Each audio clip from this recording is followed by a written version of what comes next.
Welcome back to The Jump. I'm Rachel Nichols, still hanging with Richard Jefferson, Kendrick Perkins. Gentlemen, I want to talk about Kawhi Leonard. He has missed the last 5 games due to what the Clippers are calling a right knee sprain. We have not gotten any more information than that. Now, there has been reports out there of, is it actually torn? The Clippers, both on and off the record, frankly, have denied that to me. They say, no, it is a sprain.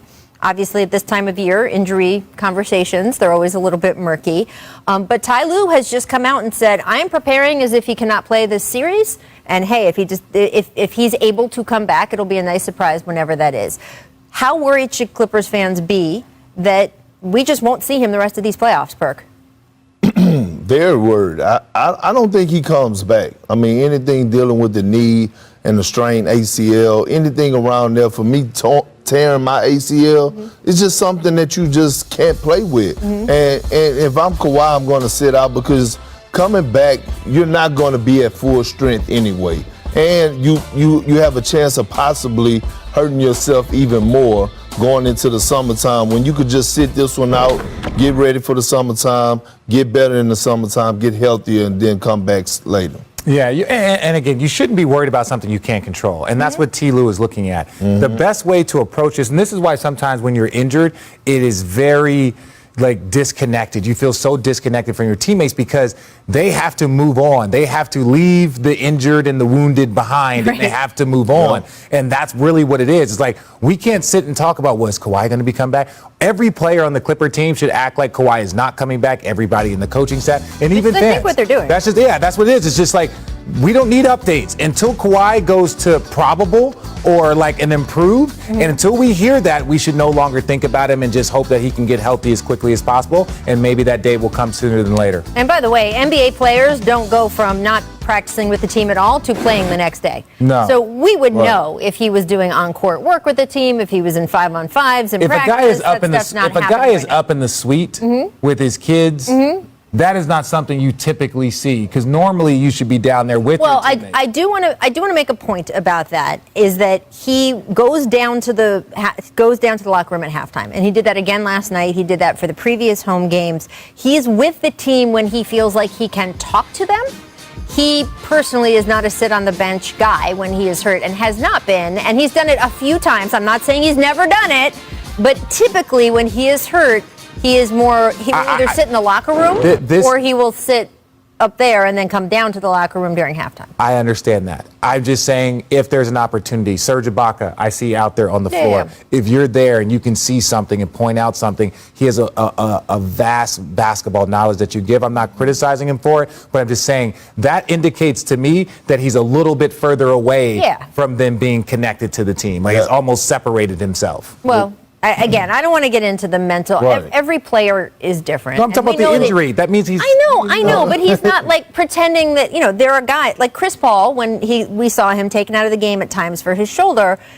Trust me, Chris Paul wants to be on the bench. He is talking the whole time. He is yelling things out. He wants campaign to be doing this. He wants this. He's talking in the huddle. Kawhi is not that guy, even when he's playing. Right. We know that, right? Well, so it is okay to be a different personality. I agree. It is okay to do your talking in private, and that is what he has been doing. I want to be a little careful about everybody's got to act exactly the same. Yeah, I wasn't criticizing him for being up there. And it means that he doesn't like the team or he's separated himself. No. I thought with that whole thing with LeBron a couple seasons ago, where he's sitting 4 seats away on the bench. It must mean X. It's just that stuff feels very silly to me. And then how can you not notice Serge Ibaka, right, wearing a curtain in the throw room? I think Serge Ibaka looks fantastic. Thank you very much. Don't do that. And Serge Ibaka. I do. Think that. Me and Serge Ibaka think that. You and Serge Ibaka. I'm all for personal style. I'm Serge. He doesn't do fashion. He does art, he says. Yeah. There you go. We touched on this a bit yesterday, but I do want to dig into Ben Simmons and the Sixers. He was not the player the Sixers needed him to be against the Hawks. I'm just going to put it that way. And Woj reported yesterday Ben's agent, Rich Paul, engaged Philadelphia on whether it makes sense to find a trade before the start of the season. Now, Woj was very clear. He did not request a trade. It was just a conversation of, hey, we all have this player's interest in mind. What should we be talking about right now? Simmons is owed $147 million over the next 4 years. Richard, Daryl Morey has come out and said, we are keeping Ben Simmons. Do you think that makes sense for them? Or do you think a change of scenery would be good, maybe not even for the Sixers, but Ben Simmons? Well, I think sometimes you can see a GM doing that to make it so it's not a fire sale. Yes, if of everyone's, course. we're moving on. Well, no, I mean, yes, that's what Daryl should say. Daryl should say that. So let's people say, well, Daryl Morey didn't say it. Said he was like, look, you do that to kind of stop the market from crashing on the players. Like, no, we love them, we want to grow from them.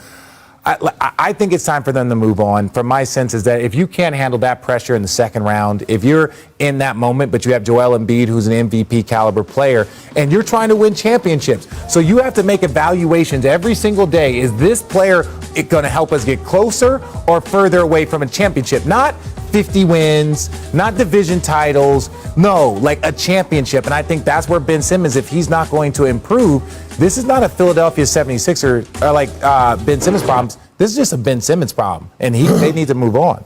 Well, I don't think it's about him improving, because I don't think he's a guy that's going to be able to knock down jump shots consistently or even knock down jump shots, period. He is a guy that's just out of position. He is a power forward. He's a center type player. And him and Joel Embiid is just in each other's way. If you go back and look at the games when Joel Embiid didn't play, Ben Simmons went off. He even dropped 40 on Utah.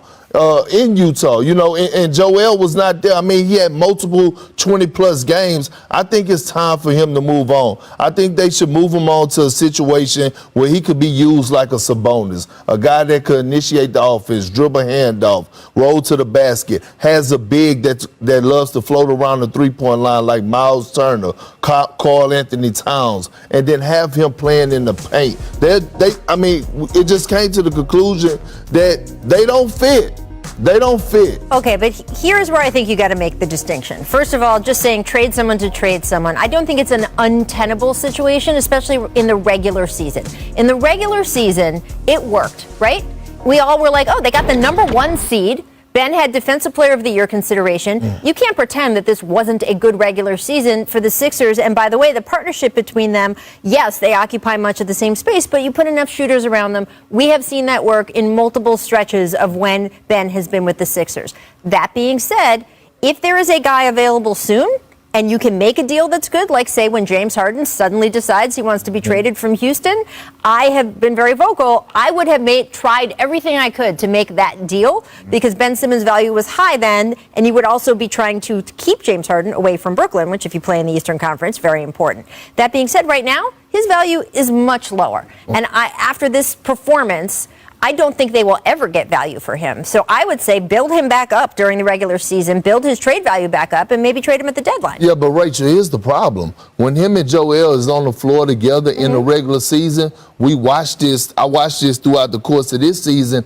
He loses his confidence. Why? Because he's not getting touches. So go look. He was still averaging 5 points and 9 points and 8 points throughout the regular season, because they were going through Seth Curry, Joel Embiid, and Tobias Harris. That's why Ben Simmons locked in on the defensive end. And then when time came in the playoffs for him to contribute, he couldn't even make a layup because he didn't develop that confidence throughout the regular season. Well, yes, I do think one of the main things they have to work on this summer to either make him better for their team or to get his trade value up, either one, is he cannot be scared of contact going in the fourth quarter to hit foul shots. Because if that was fixed, if that one thing was fixed, if he could hit free throws and wasn't scared to be put in the position of hitting free throws. Okay, but really quickly. They would have won some of those games. Yes. How many years have we been talking about that for Ben Simmons? I agree. So now, if a guy's been in the league 5 years now, 6 years, and we've been talking about it for the last 3 or 4. You think it's just never going to happen? I'm not going to say it's never going to happen, but we can't assume that us sitting up here saying they need to build up his confidence or he needs to improve his shot. He's been hearing that for 3 years. And for 3 years, we end up saying the same thing. So... Yeah, but RJ, we've been saying the same thing about his shooting. We never said anything about him finishing around the basket. Well, he's not. He struggled with finishing around the basket. But that was a fear of free throws, don't you think? Yeah. Yes. He didn't. You don't. He's so big and strong. Like, that's the one thing about Giannis, or even guys like Shaq that are high-level players. They don't care. Give me 25 free throws, I'll make 13 of them, but I'm going to get my 25. Right. Well, we will circle back on Giannis free throws in just 2 minutes. Coming up, we're going to talk about Jason Kidd being tabbed as the newest head coach of the Dallas Mavericks. They've also hired longtime Nike exec Nico Harrison, which Team Spoon. Just saying. Welcome to The Jump. I'm Rachel Nichols. Today I am joined in studio by the Hall of Famer, co-host of PTI, Michael Wilbon. Never going to get used to that. I'm never going to get sick of saying it, friend. And also, love hanging out with you. Just a couple of NBA champs. All right, fine. Richard Jefferson, Kendrick Perkins. He's in the Hall of Fame. I'm just saying. Don't get crazy, Ray. Let's get right to that conference finals game from last night, friends. Paul George led the Clippers with a game-high 27 points as they took Game 3 for their first conference finals win in franchise history. Here is what PG said about what changed for his team last night. You know, it's a scrappy team. We have to match their physicality. I thought we did that. We have to match their scrappiness. I thought we did that. We can't allow this team to play harder than us. I thought that was just the way we approached tonight. It's just great. We got so many guys that want this. So many guys that are lost in this moment. That, you know, we just stay together. We know that we have a real possibility to do something special. And, you know, we're going to give everything we have. All right, so in this postseason, the Clippers are 0-6 in games 1 and 2 of playoff series. Not ideal, not what you want, but they are an impressive 9-1 in games 3 through 7 thus far in the postseason. So, Mr. Wilbon, Hall of Famer, what makes the Clippers successful in these adverse situations? Everything Paul George just said. I thought that was perfectly, eloquently said. Mm-hmm. They play so hard. Like, we are so a culture addicted to numbers now. We have to find some way to justify what a team did or what a series is about. This is about how hard they played and how they are scrappy. They are just tough-minded and physically tough. Mm-hmm. That's what they do. I don't know why, and these two gentlemen to my left probably do know why. Why does it take until Game 3 to get started? I don't know what activates it. Right. But once they get in the series, and any of them, and they are down, they played so hard last night. I don't even want to say they played harder, but when they play that well, and they are still talented, even without Kawhi Leonard, man, I mean, they're going to play harder tomorrow. Yep. They just are. This is what they do. No, I couldn't agree more. When you look at, you know, I think the issue for them in these 0-2s is that if you look at these games, they're all very close, right? The Utah game, they had a chance to win up in Utah, you know, so it's like they're coming out of some of these losses with confidence. You lose on the road to a very good team, and it's like you have your chances to win. Game 2 is as close as Game 2, they were supposed to. Game 1 was a 2-point game before the dunk on the inbound. Exactly. So all of a sudden you start looking at these games and you're like, oh, well, Phoenix is at home. They had a bit of the edge, but ultimately this Clipper team they could easily be up, you know, our 2-1 in this series. Yeah. You know what I noticed last night was that we have this saying when we were in the locker room, don't hope that they miss, make them miss. And by that said, I'm looking at how they were contesting shots. Like, they were contesting shots with a meaning, with a purpose. They were like, and it starts with Patrick Beverley. He's been hugging Devin Booker like a pair of leggings, okay? I mean, he's been that close to him. And this is what, to all the kids out there, when you have that saying that says, stay ready so you don't have to get ready. Remember, in the first round, Patrick Beverley didn't even play. Second round, he came in, he strapped up Jordan Clarkson off the bench. Now, he's giving Devin Booker hell right now. He don't know what to do. He's all up in him. He's frustrating him. And I'm frustrated watching it. He's annoying me. I mean, I will say, being court level last night, what you're talking about just playing hard. I mean, of course you can see it, right? We've all seen when a team turns that up. I don't know if you can do that for 3 more games at that level. They were playing at the desperation, we are going to get eliminated level, which is not normal for a Game 3. But since no team in NBA history has ever come back from a 3-0 deficit, play with that desperation. It was kind of that Game 7 for them. You know what I wonder, and Richard was schooling me on some of this last night. We were talking during the game.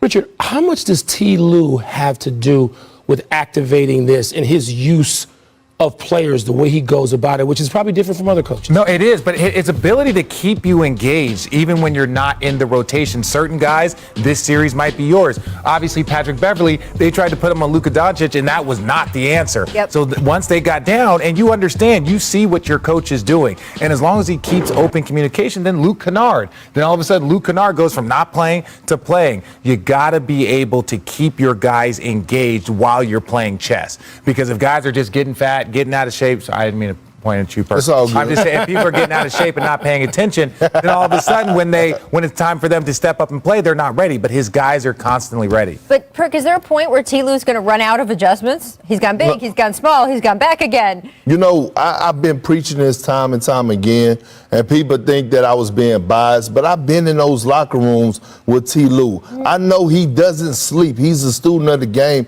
He watches film night in and day in and day out, right? And when you think about it, a lot of people's like, oh, yeah, T. Lue, man, he don't really hoop and holler up and down the sideline. That's not him. But if he gets you in that film room, he's going to address you. It don't matter who it is. I didn't see him get on RJ a few times, and rightfully so. I mean, we get on RJ, so that's not. That's not what makes him a great coach. But he is a basketball savant when it comes to that sort of thing. I don't feel like I'm overblowing that. I have seen him on the back of a napkin do what it would take several coaches a long time to see an opening for. It comes to him, and he told me a few days ago. Once he realized it was with your Boston team, he said that a couple times Doc would lean back and say, what should we do here? And that he found himself having that answer earlier, quicker, and more precisely than he thought he would. And that from then on, he developed the confidence to know this is a thing I am better at than almost anyone else. He's pretty. And there are parts of coaching that other people will be better at, and he will tell you that himself. But this thing, this part of being an NBA coach, he is one of the best at, and it is showing in these games. We will have to see as the competition keeps ratcheting up if it can be enough to make the difference, because the Suns, that competition is high. They had a 9-game winning streak going into last night's game. That was, of course, snapped with that loss. Chris Paul, Devin Booker combining to go 10 for 40 from the field.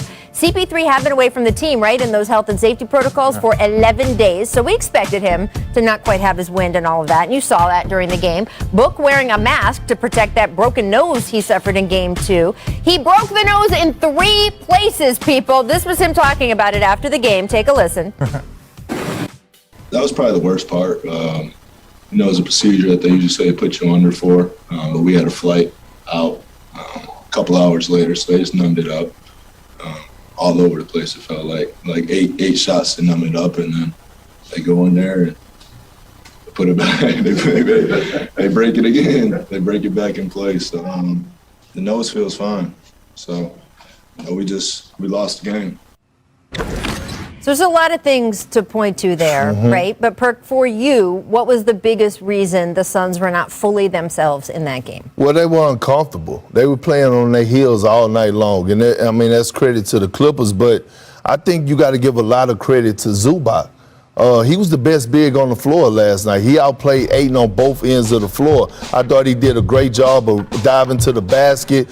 T. Lue rolled with him. I thought he did a great job in his pick and roll defense. I thought he did a great job of going verticality, attacking the offensive glass, putting pressure on his Phoenix Suns team. So when Ayton went to help, he was there to clean a lot of things up. He was the unsung hero in that game last night for the Clippers. Yeah, no, I think it was the backcourt. This was the first time that the Phoenix Suns, one of their guys didn't get going, right? This was the first time they're both backcourt. And then even when Chris Paul was out, Cameron Payne was stepping in like he was Chris Paul. So it was like you weren't just missing much. That backcourt has been on absolute fire. And this was the first game that the Clippers put that pressure on them, and they didn't have the answer. This was one of them didn't have the answer, or Devin Booker didn't get Chris Paul to the fourth quarter, so Chris Paul can do what he does. This was the first game that I saw them put that pressure and keep that pressure on. Well, so you mentioned Cam Payne. He did not play in the second half because he twisted his ankle. At least 4 minutes in the game. And we don't know how bad that ankle injury is, right? I mean, LeBron James missed quite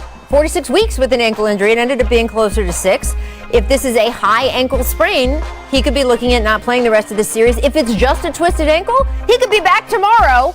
But Chris Paul is the one I want to ask you about, Wilbon, because you have spent so much time watching this man play. Do you think the not quite Chris Paulness we saw last night is going to be gone by game 4? Yes. Okay.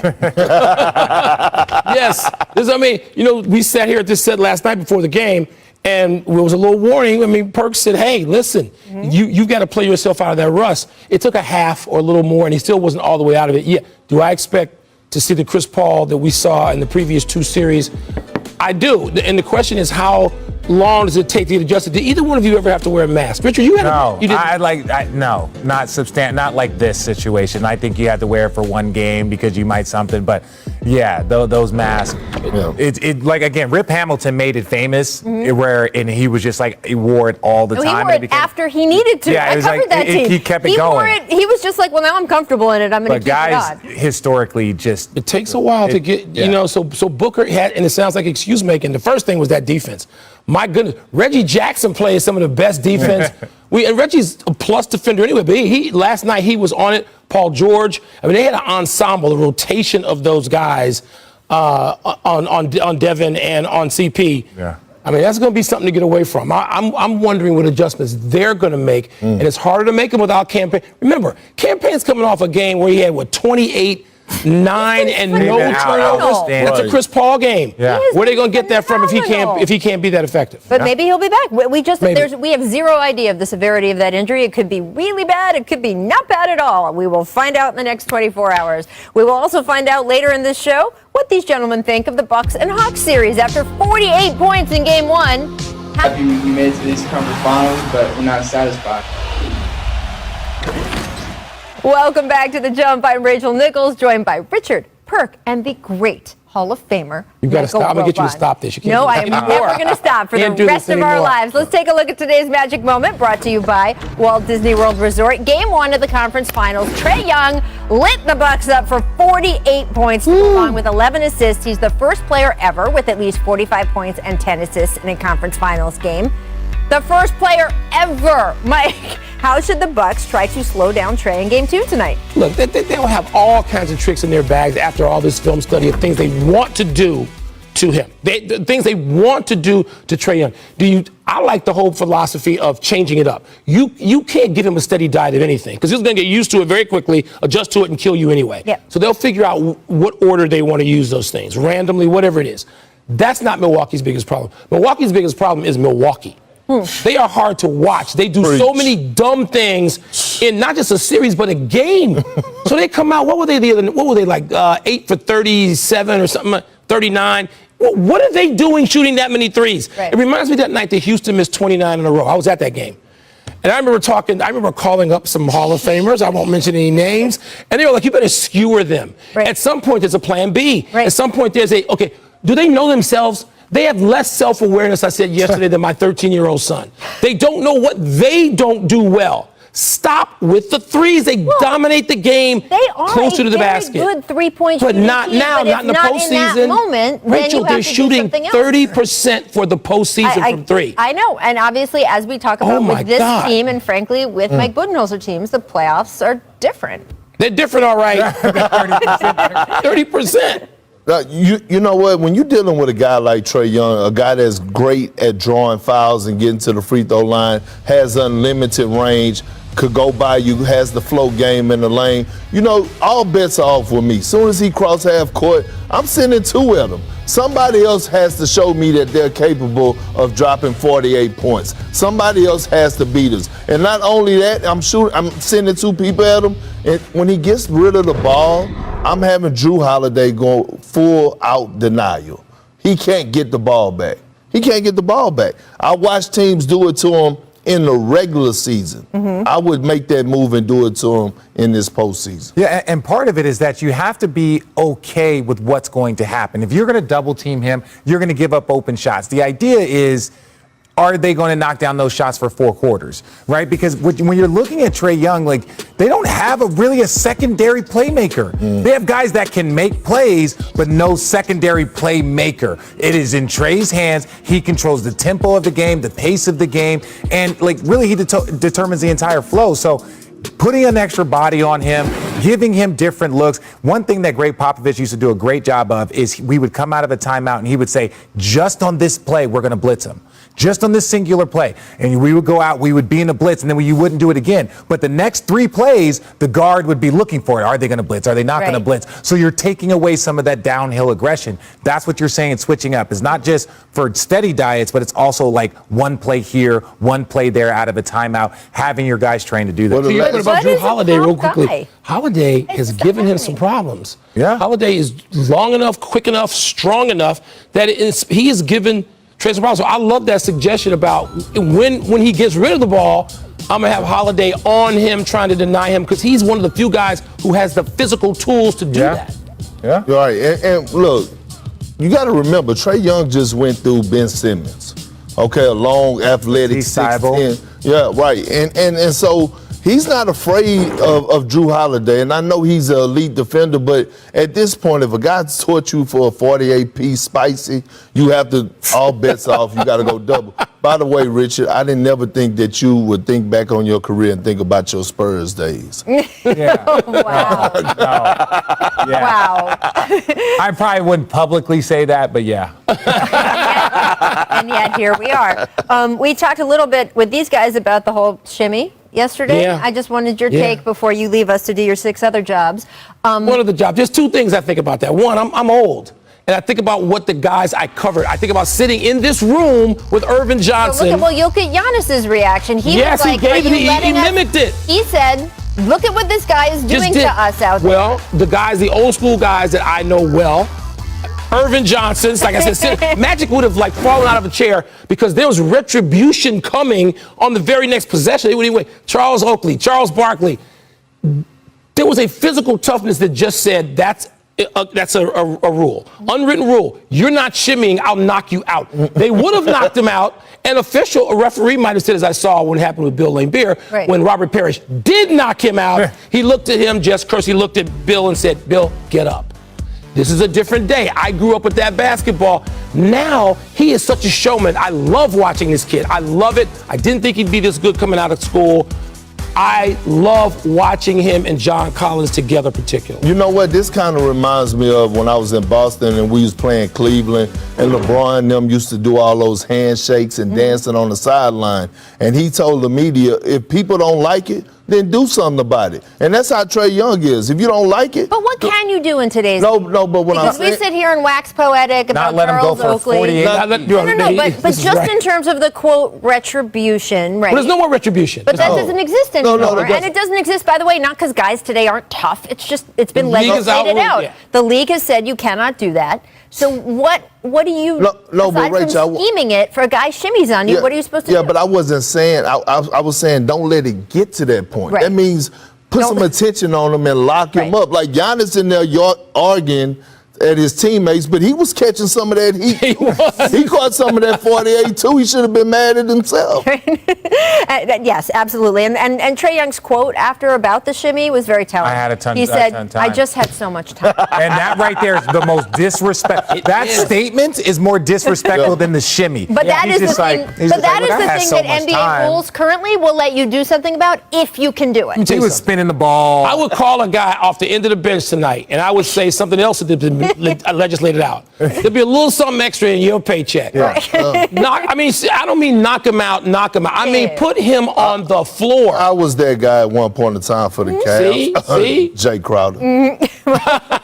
And that's a whole rivalry we're not going to get into before this commercial break. Mr. Wilbon, Hall of Famer. Thank you so much for joining us. You will be back with us through the conference finals and finals, whether you know it or not. You know how I text you during the shows and tell you how I love it when these guys are on. Before we go to break, do you want to tell them? Because you text me. I do. I text Rachel times when you guys are on. I love it. I love it. It's great television. Thanks for letting me get in the way today. Of course. I'm sorry. Anything but to listen to him. Coming up on the show, Wilbon's leaving, but you shouldn't. We'll discuss the Sixers and how they should handle Ben Simmons.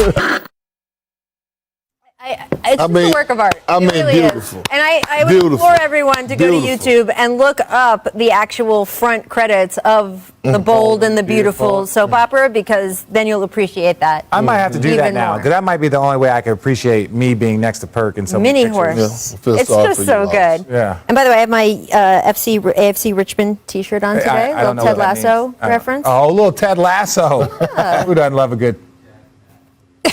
News out of Dallas from our Tim McMahon. Mark Cuban is indeed hiring longtime Nike exec Nico Harrison as general manager, as well as the head of basketball operations. I am. Yes. Right? Nico's been in the game for a long time. People don't understand. He's been like He's that dude. Absolutely. All right, round and round we go in the coaching carousel as well. Thank you, graphics department, for adding Becky Hammon, Teresa Witherspoon to the rotation. Now, earlier this week, we had Ime Udoka take the Celtics job, and we have more news now because it's official. Tim McMahon reports that the Dallas Mavericks have reached a deal with Lakers assistant Jason Kidd. On his way out of Dallas, Rick Carlisle said, quote, "My hope is that Jason Kidd will be the next coach of the Mavs because he and Luka have so many things in common as players." So a lot of changes in Dallas. What do you think, Perk, of both of those moves? Well, I love it. Well, first of all, I love the move for the Celtics. All right, I love. We talked about that. No, I meant both of those moves, though. Front office and coach in Dallas. I like it. You know why? Look, Nico has been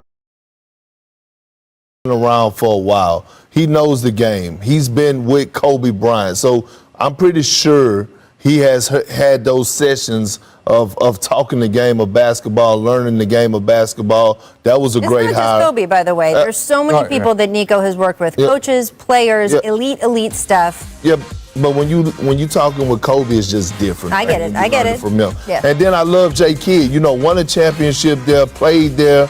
And in my opinion, J. Kidd is going to do wonders for Luka. He's going to teach him the game even more, although his talent is already there. But when you talk about J. Kidd, one of the best to ever do it, he's part of the reason that Richard Jefferson had a long career. He might need to be behind him something pretty soon, but I love the hire.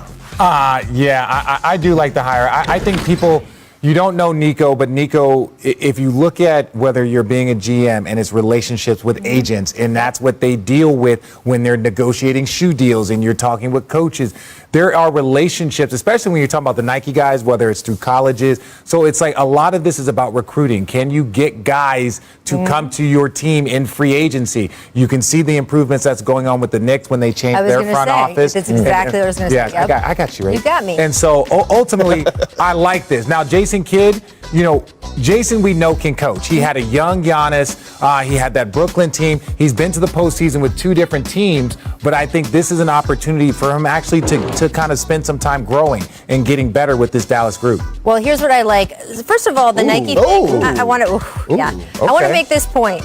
There are players in this league who get paid more by Nike than they do by the teams they play for. Which means, who are you what is your main job and which is your side job?